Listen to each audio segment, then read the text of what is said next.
하나님의 말씀은 요한복음 20장 24절에서 29절입니다. 요한복음 20장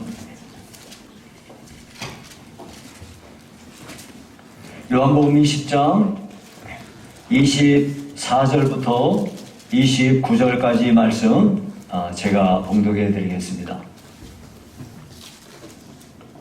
12 제자 중에 하나로서 디드모라 불리는 도마는 예수께서 오셨을 때에 함께 있지 아니한지라.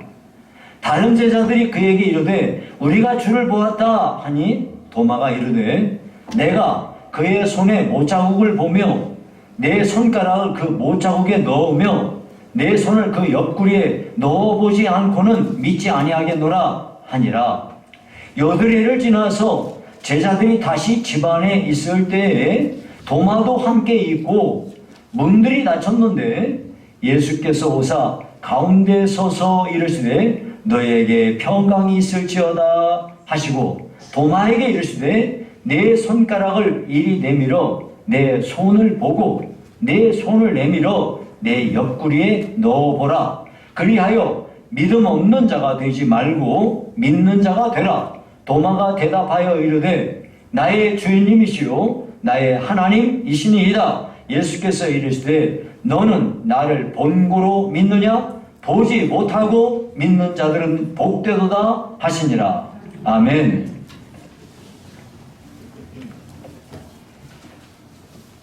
기독교는 부활신앙에 기반하여 세워진 종교입니다.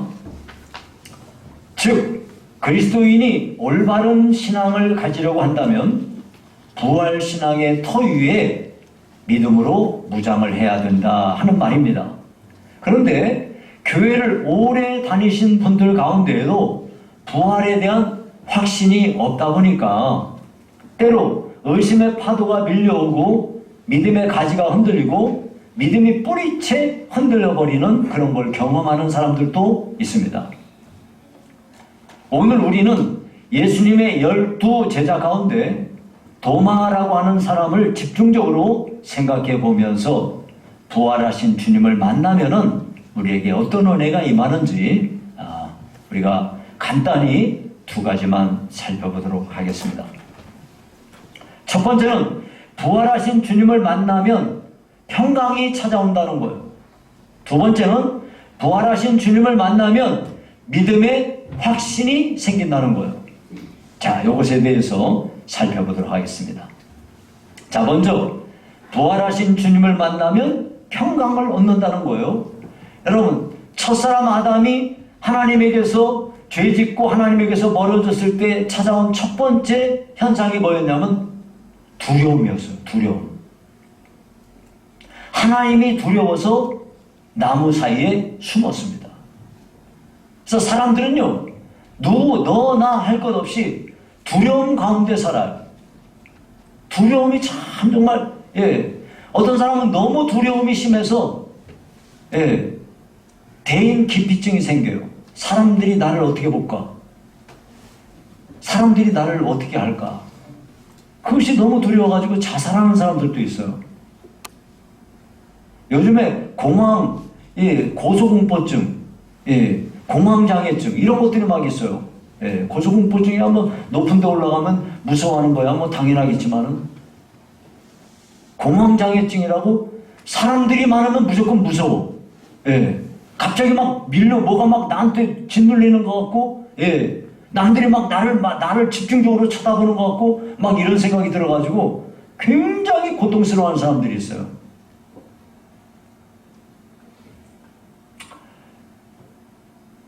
제가 이제 어떤 분들하고 바다 낚시를 갔어요.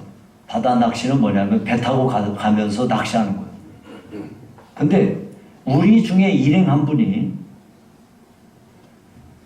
그 배 위에 있는 것 자체가 갑자기 너무너무 무서운 마음이 드는 거예요. 그래가지고 막 충동이 자기 본인이 얘기하는데 그냥 바다로 뛰어들어 버리고 싶더래요. 너무너무 막 이게 막 밀려와가지고.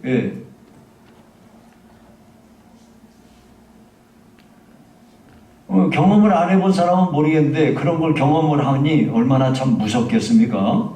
여러분들은 무엇이 무섭습니까? 지금 여러분들이 일하시고 있는 그 일을 내가 빼앗길까봐 두려워하는 사람도 있고요. 예. 어떤 사람이 나보다 더 예쁠까봐 내가 무서운 사람도 있고요. 내가 우리 반에서 1등 해야 되는데 누가 나보다 더 잘하면 어떡하지? 그게 두려움도 생겨요. 아니, 제가 그랬잖아요. 제가 1등을 딱 하니까요. 저놈이 나한테 내 자리 뺏으려나? 두려움이 확 밀려오는 거예요. 아, 그거 나 1등 할 필요도 없고 해서도 안 돼요. 괜히 그 스트레스 받아요. 적당히 한 3등만 해요. 괜히 뭐.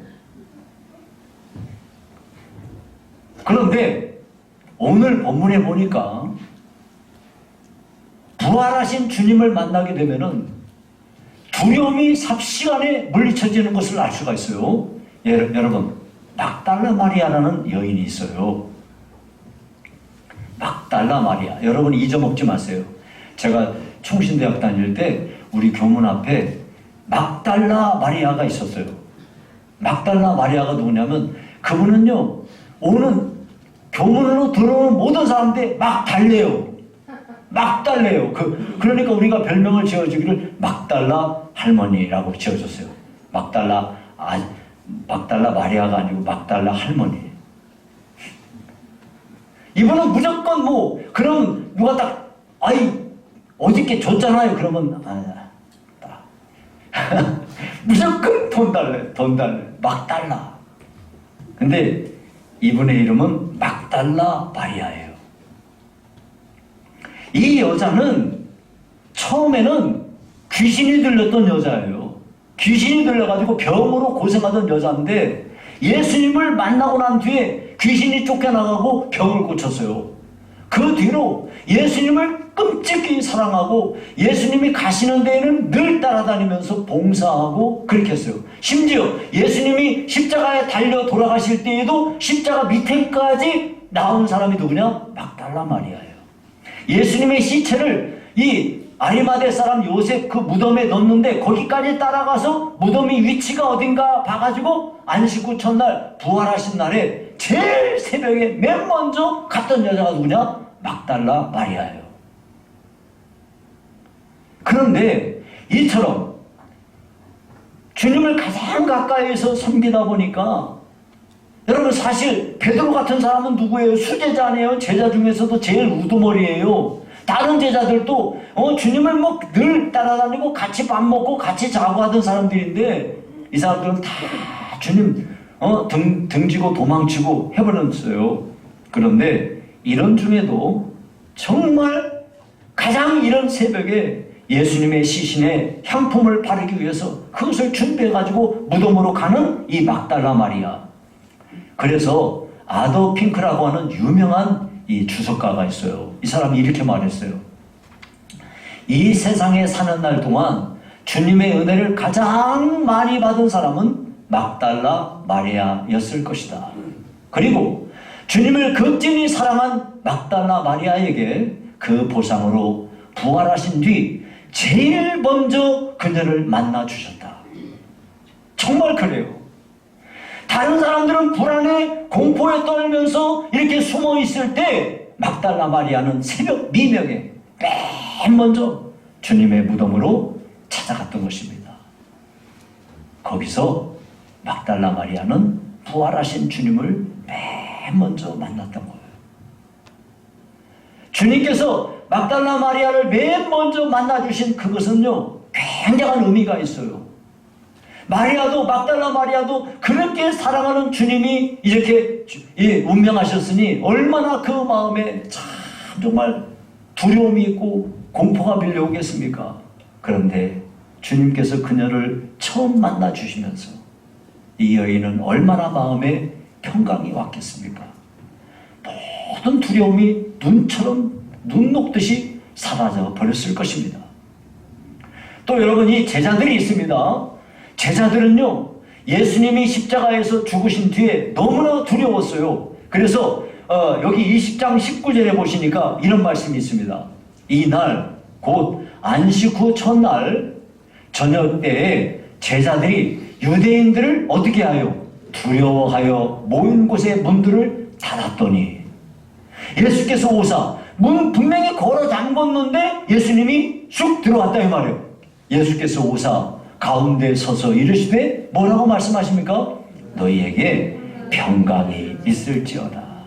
두려움에 떨고 있는 사람들에게 평강이 있을지어다. 두려워하지 마. 무서워하지 마. 겁내지 마. 너희들 마음에 마치 잔잔한 강처럼 마음이 평안해지기를 바란다 하면서 평강이 있을지어다 라고 선포하고 계신 겁니다.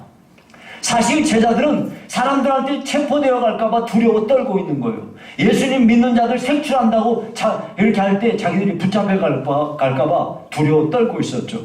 이런 두려움들을 주님은 찾아가셔서 한순간에 날려버리는 말씀을 주신 거예요. 너희에게 평강이 있을지어다. 여러분, 이것을 보다 더 실감있게 보여주는 사례가 누가복음 24장에 보면 엠마오로 가는 두 제자의 이야기가 나와요. 이 엠마오로 두 제자가 내려가는데 누가복음 24장 25절 26절에 보면 이런 말씀이 있어요. 원래 이 사람들은 예수님 열심히 따라다니던 사람들인데 예수님이 죽으시는 걸 보고 낙심해가지고 엠마오로 내려가는데 자, 그 사람들에게 주님이 이렇게 말씀하셨어요. 미련하고 선지자들이 말한 모든 것을 마음에 더디 믿는 자들이요. 그리스도가 이런 고난을 받고 자기의 영광에 들어가야 할 것이 아니냐? 여러분 사실 성경에 나오는 모든 이야기는 이런 말씀이에요.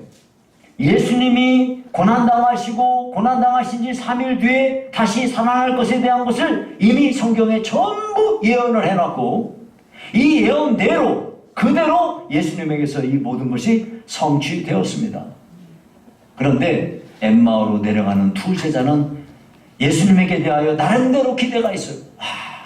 저분이 우리나라를 잘 해줄 거야. 앞으로 저분만 따라다니면 우리나라는 잘 되고 우리도 복을 받고 이렇게 할 거야. 이런 나름대로의 잘못된 메시아관을 가지고 있었는데 예수님은 오셔서 죄인들의 죄를 용서해 주시고 그들에게 참된 자유와 하나님이 주시는 평강과 하나님의 거룩한 나라에 대한 영광의 모습을 소망으로 들려주신 거죠. 자, 그랬더니 이 사람들이 이것을 성경에 대한 거 하나씩 예수님이 설명을 해주시자 이 사람들 마음이 뜨거워지면서 눈이 밝아졌어요. 곧 이분이 예수님이시구나 하는 것을 딱 깨달았어요. 엠마오로 가는 두 제자의 곁에 오셔서 예수님이 이런저런 얘기할 때는 눈이 어두우니까 몰라요. 이분이 부활하신 주님이라는 걸 몰라요. 그런데 주님이 말씀을 하나씩 설명을 해주자 마음이 뜨거워지면서 비로소 그들의 눈이 열려지면서 부활하신 주님을 알아보게 된 겁니다. 그제서야 내려가던 엠마오로 내려가던 이 두 사람은 그 자리에서 다시 예루살렘을 향하여 돌아갑니다. 그리고 제자들에게 가서 담대하게 가서 우리가 부활하신 주님을 만났다라고 이렇게 이야기를 하게 되는 겁니다. 예루살렘을 등지고 엠마오로 갈 때는 무거운 마음이에요. 좌절뿐입니다. 그러나 부활하신 주님을 만나고 난 뒤에는 그들 앞에 어쩌면 두려움이 밀려올 수 있고 고난이 기다리고 있을지도 모르지만 전혀 두렵지 않고 이들은 예루살렘으로 담대하게 나아가게 된 것입니다. 여러분, 그들의 마음속에는 두려움 대신 말할 수 없는 담대함과 평안함이 임하게 된 것이에요. 여러분, 우리들도 부활에 대한 소망을 분명하게 내 마음에 가지게 되면은 우리는 세상에 살아가는 어떤 일이 내 앞에 온다 하더라도 우리는 두려움을 떨쳐낼 수 있어요. 우리 그리스도인들은요, 부활의 신앙 위에 믿음을 세우는 거예요. 만약에 부활의 소망을 갖지 않고 그냥 교회만 왔다 갔다 한다면 그러면은 여러분들은 너무나 자주 두려움에 빠지게 될 거예요. 두려워하지 마시고 믿음으로 바르게 서려면 여러분 부활의 소망을 가지시기 바라요. 여러분은 혹시 땅콩이 어떻게 되는지 아세요? 땅콩? 땅콩은요 특징이 뭐냐면 딱딱한 땅에 심지 않아요. 이렇게 흙을 가급적이면 마사토 같이 모래같이 이렇게 쉽게 되는 그런 땅을 이렇게 둥그렇게 하고요. 거기다가 심어요. 그러면은 땅콩이 잘 열렸잖아요. 그러면 위에 딱 잡고 쓱 뽑으면 땅콩이 쓱 다 빠져요. 뭐 옆에 뭐 괜히로 뭘 하고 필요 없어요. 딱 잡고 쓱 하면 쏙 빠지는 게 땅콩이에요. 어떻게 아세요? 우리 어머니가 이걸 많이 심었거든요. 저도 해봐가지고 딱 쓱 하면 그냥 빠져요. 마치 예수님이 부활의 첫 열매시잖아요. 예수님에게 붙어있는 우리들도 예수님이 부활하신 것처럼 딱 잡고 쏙 보면 우리들 쏙 빠지는 거야. 그리고 우리들도 예수님에게 붙어있는 모든 자들은 부활의 소망을 가지고 사는 사람들이에요. 그래서 우리가 부활 빼면 우리는 시체예요. 교회에서 만약에 기독교회에서 부활 빼버렸다 그러면 그건 교회가 더 이상 아니에요. 그 여러분들의 신앙도 마찬가지예요. 여러분의 신앙에서 부활을 뺐다 그러면 그건 신앙도 아니고 아무것도 아니에요. 그냥 헛개배예요, 헛개배. 오늘 부활절을 맞이해서 우리에게 신앙생활하면서 제일 중요하게 여러분이 이 뼈대로 세워야 될 게 뭐냐? 여러분들의 뿌리를 깊이 박아야 되는 게 뭐냐? 그건 부활이에요. 예. 그래서 성경은 말하기를 만약에 부활이 없다면 우리는 예수 믿는 것 자체가 완전히 이건 정말 전부 헛개비야, 헛개비. 부활이 없다면 예수님도 부활한 게 아니고 부활이 없다면 여태까지 그 수많은 설교자들이 전부 거짓말쟁이야. 여러분 여태까지 얼마나 많은 사람들이 예수 믿고 그들의 삶을 하나님께 드린다 했어요. 그들의 헌신과 모든 수고는 전부 헛수고가 되는 겁니다. 우리는 부활의 토 위에 우리의 믿음을 세우는 겁니다. 그래서 여러분 부활신앙을 갖게 되면 첫 번째 우리에게 평강이 찾아와요. 두 번째는 뭐냐면 믿음의 확신을 갖게 돼요. 이 도마라는 사람은 예수님이 부활하시고서 처음에 딱 갔을 때 제자들이가 갔을 때 도마가 그 자리에 없었어요. 그래가지고 여러분이 여기 성경에 보시니까 24절에 보니까 12 제자 중에 하나로서 디두모라 불리는 도마는 예수께서 오셨을 때 함께 있지 아니한지라 그랬어요. 그렇게 했는데 다시 요 앞으로 넘어가 보면 19절에 이날 곧 안식 후 첫날 저녁 때에 안식 후 첫날, 안식일이 토요일이잖아요. 안식 후 첫날이 주일이에요. 오늘처럼. 예, 오늘 주일이잖아요. 예, 옛날 유대인으로 따지면은 토요일이 안식일이에요. 안식 후 첫날이니까 오늘 주일이잖아요. 이렇게 주일에 주님께서 제자들이 모인 곳, 곧 예배의 자리에 찾아가셨는데 그때 그 자리에 누가 없어요? 도마가 없었단 말이에요. 그러다가 그 뒤에 보니까 뭐라고 그랬냐면은 26절에 여드레를 지나서 라고 말했는데 우리가 생각할 때 여드레가 지났으니까 9일째구나 9일날째 되는 거구나 생각하는데 그게 아니고 유대인들이 계산하는 법에 따르면 여드레째 되는 날 그러니까 안식 후 첫날 월요일이었잖아요. 안식 후 첫날이니까 주일이었잖아요. 다시 여드레째 되는 날이니까 다음번 안식일 날 다음번 안식일 다음날 이란 말이에요. 안식 후 첫날에 주님이 부활하셔서 제자들에게 갔는데 그 다음번 안식 후 첫날에 예배 자리에 모였을 때 그 자리에는 누구도 있었어요? 도마도 있었어요. 주님께서 도마를 위해서겠지 다시 그 자리로 찾아가셔서 도마를 만나 주셨습니다. 도마는 제자들이 우리 부활하신 주님 봤다 그랬더니 아이 그럼 말도 안 되는 소리를 하고 있어. 나는 주님이 십자가에 못 박힌 그 손가락에다가 내 손가락을 집어넣어 보기 전에는 안 믿어. 로마 군인들이 창으로 옆구리를 찔렀는데 그 옆구리들 내가 손 집어넣어 보지 않고는 나 안 믿을 거야. 그랬어요.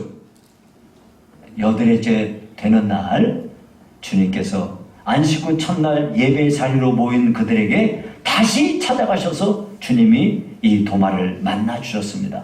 근데 여러분, 첫 번째 그때 다른 제자들은 다 만났다고 그랬는데 도마는 나는 못 봤으니까 난 안 믿어 라고 말은 했지만 도마의 마음이 어떨 것 같아요? 여러분이 만약에 도마라면 어떨 것 같아요?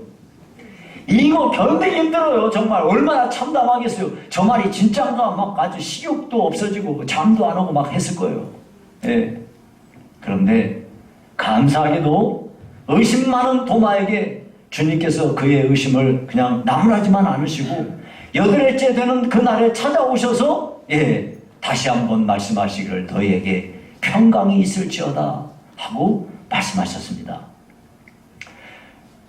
주님께서 처음에 제자들에게 나타나신 지 다시 그 다음번 그 장소에 다시 나타나셔서 도마를 맞이해 주신 것 참 얼마나 고마운 일입니까? 그러니까 한마디로 말하면 의심하고 있는 도마를 위해서 특별히 주님께서 이 자리에 참석한 것이구나 하는 것을 우리가 알 수 있습니다. 거기 27절에 보니까 이렇게 말씀했어요. 내 손가락을 이리 내밀어 내 손을 보고 내 손을 내밀어 내 옆구리에 넣어보라. 그리하여 믿음 없는 자가 되지 말고 믿는 자가 되라고 도마에게 말씀하셨어요. 참 주님은 너그럽기도 하시죠. 만약에 너그럽지 않았다면 야, 일로 와봐. 너 그따위로 못 믿냐? 아마 저 같았으면 일로 와봐. 한 대 맞고 시작하자. 할지도 모르죠. 그런데 예수님은 참 너그러우셔서 너 네 손가락으로 한번 내 못 박힌 손에 한번 네가 넣어보고 옆구리 창자국 거기도 한번 넣어보고 믿는 자가 되라 하고 말씀하셨어요. 그랬더니 도마가 뭐라고 고백합니까? 나의 주님이시요 나의 하나님이시니이다. 그렇게 말했어요. 그러자 주님이 다시 말씀하십니다. 너는 나를 본고로 믿느냐? 보지 못하고 믿는 자들은 복되도다 하고 말씀하셨습니다. 주님께서는 의심 많은 도마를 버리지 않으시고 그에게 믿음의 확신을 심어줬던 겁니다. 이처럼 누구든지 부활하신 주님을 만나기만 하면 믿음의 확신을 갖게 되는 겁니다. 근데 여러분, 우리가 여러분이 꼭 한 가지 명심해야 될 게 있어요. 대체 도마는 왜 그렇게 의심하는 사람이 되었을까요? 도마가 의심했던 이유가 성경에 잘 나와 있어요. 여러분 여기 한번 24절을 다시 한번 보시겠어요? 24절 12 제자 중에 하나로서 디두모라 불리는 도마는 예수께서 오셨을 때 어때요? 함께 있지 아니한지라. 그리고 다시 그 뒤에 보니까 8해를 지나서 제자들이 다시 집안에 있을 때 도마도 함께 있고 그랬어요. 여기 함께라는 단어를 잘 보셔야 돼요. 도마가 의심했던 이유는 믿음의 공동체 안에서 예배의 자리에서 함께 있지 않고 따로 있었기 때문에 의심하는 사람이 된 거야. 여기 반복해서 함께라는 단어를 성경에 기록하고 있는 이유가 있단 말이에요. 처음에는 다른 제자들과 함께 있지 않았지만은 두 번째 오실 때는 제자들과 함께 있었던 것을 볼 수 있습니다. 이와 같이 도마가 일주일 동안 주님을 만나지 못해서 방황하고 고통하면서 의심하고 괴로워했던 이유는 그가 믿음의 공동체 안에서 함께 있지 않았기 때문에 그렇다 이 말이에요. 여러분, 신앙은요, 여러분 신앙생활은 혼자 못해요. 어떤 분이 자꾸 그런 얘기를 해요. 우리 교회에서는 없는데요. 어떤 분이 난 그런 얘기하는 걸 자주 들어봤어요. 나 혼자 예수 잘 믿으면 되지. 나 혼자 예수 잘 믿으면 되지. 이거는요, 성경에 전혀 근거가 없는 말이에요. 나 혼자는 예수를 잘 믿을 수도 없을 뿐만 아니라 여러분 나 혼자는 믿음이라는 것 자체가 없어요. 여러분이 이렇게 생각하시면 돼요. 여러분이 그 모닥불을 피워보셨나요? 모닥불을 피워보신 분들은 알아요. 여러분 이렇게 나무를 하나 놓고 둘 놓고 셋 놓고 이렇게 여러 개 해가지고 붙여놓고 거기다 불을 붙이면 불이 잘 붙어요. 불이 활활 타오르고 있어요 지금. 근데 활활 타오르고 있는 나무를 하나를 떼어다가 딴 데 놔보세요. 그럼 어떻게 되나요? 연기 나고 꺼져버려요. 꺼져버려요. 한번 해보세요. 틀림없이 꺼집니다. 그런데 이걸 붙여놓으면 얘들이 함께 불이 활활 타올라요. 신앙도 똑같은 거예요. 여러분 우리 교회라는 것 자체가요. 교회라는 것은 믿음의 사람들의 모임을 교회라 하는 거예요. 그러므로 교회를 이룬 나는 여러 형제와 자매들과 함께 있을 때에 내 신앙이 세워지는 것이고 나 때문에 다른 사람들의 신앙이 세워지는 거예요. 예, 여러분들이 이제 어떻게든지 우리는 믿음 안에서 하나로 모이기를 힘써야 되는 겁니다. 그래서 성경에는 그날이 가까움을 볼수록 더욱 힘써서 모여라 라고 말씀하는 거예요. 여러분 믿음의 공동체에서 떠나서 혼자 있는 건 정말로 어리석은 일인데요. 잠언 18장 1절에 이런 말씀이 있어요. 무리에게서 스스로 갈라지는 자는 자기 소욕을 따르는 자라 온갖 참 지혜를 배척하느니라. 여러분 우리가 믿음의 공동체 안에서 나 혼자 떨어지잖아. 이거는 정말 가장 미련한 일이다 그 말이에요. 부활의 주님은 믿음의 공동체에 함께 있는 사람들에게 임하셨어요. 오순절의 성령 강림도 함께 있는 공동체 위에 임하셨던 겁니다. 그러므로 우리는 교회에 이 공예배에 참석하는 것이 정말 중요하다는 것을 여러분이 기억하셔야 돼요. 그 후에 도마는요, 이 신앙 공동체를 결코 떠나지 않았습니다. 베드로가 제자들과 고기 잡으러 갔을 때 도마가 어디 있었나요? 요한복음 21장 2절에 보니까 시몬 베드로와 디드모라 하는 도마와 갈릴리 가나 사람 나다나엘과 세베대의 아들들과 또 다른 제자들이 뭐라고 그래요? 함께 있더니 도마도 그 자리에 함께 있습니다. 여러분 이와 같이 우리도 믿음의 공동체를 떠나지 말고 함께 있을 때 우리가 신앙생활을 잘 할 수 있다 이런 것을 꼭 기억하시기 바랍니다. 말씀을 맺습니다. 누구든지 부활하신 주님을 만나면 두려움이 떠나가고 마음의 평강을 얻게 됩니다. 누구든지 부활하신 주님을 만나게 되면 의심이 사라지고 믿음으로 든든히 세워지게 됩니다. 이 일을 위해서 우리는 믿음의 공동체를 떠나지 말고 형제와 자매들과 함께 기도로 서로 나는 형제를 위해서 형제는 나를 위해서 기도하면서 함께 이 믿음의 든든히 섬으로써 우리는 의심하지 말고 하나님 앞에 튼튼한 믿음의 사람으로 승리하는 성도들이 되시기를 주의 이름으로 축원합니다. 살아계신 하나님 아버지 감사합니다. 하나님께서 복을 더하셔서 우리 성도들 모두가 다 부활 신앙 위에 견고히 서도록 축복해 주시옵소서. 예수님 이름으로 기도합나이다. 아멘.